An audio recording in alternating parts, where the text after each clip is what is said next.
चिखल बजे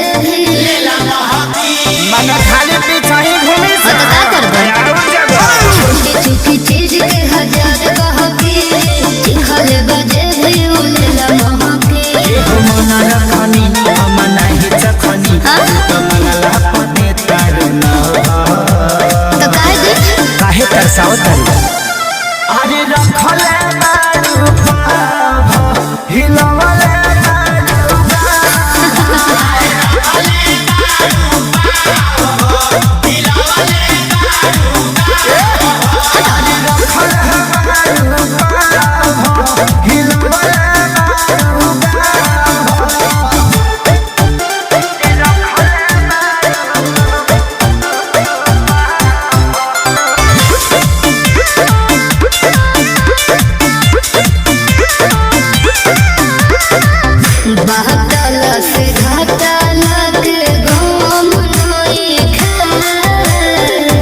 देसी खातिर देसी बाई कम नहीं है सब लइका पढ़ाई छोड़ दे तू बिला न जा तहरी से कहां न चले ले दे खातिर मन करे देते बारू हमारो सदम लइखे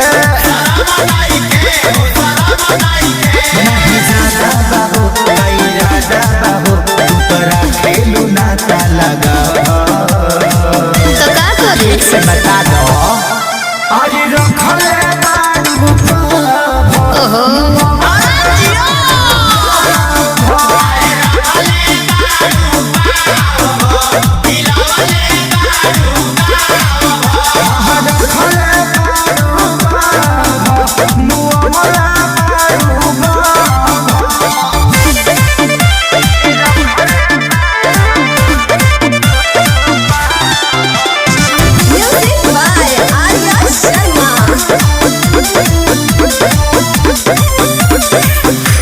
इज्जत से रखल बार फेकल नहीं खे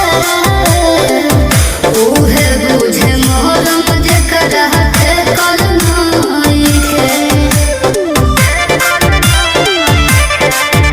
अरे सनता मारी पीछे पड़ले होखे सारी कहे बिसुपुरी को देखल लइखे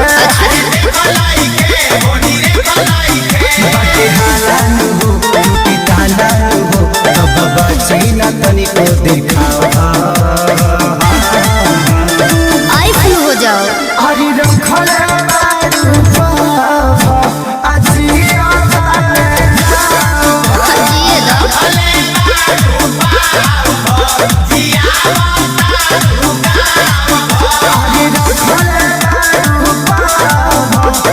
दो अब कितना हिले बुहिला के गिरा दे बुका। Hello friend, Ajay Anshu dance में आप सभी का स्वागत है। फ्रेंड आप सब कैसे हैं, कैसे नहीं जरूर बताइएगा फ्रेंड प्यारे कमेंट में। फ्रेंड आप सब बहुत ही अच्छे होंगे, खुश और स्वस्थ मस्त होंगे, अपने घर में खुश होंगे। फ्रेंड आप सबसे यही कहेंगे फ्रेंड कि मैंने बहुत ही प्यारा सॉन्ग पे वीडियो बनाया है।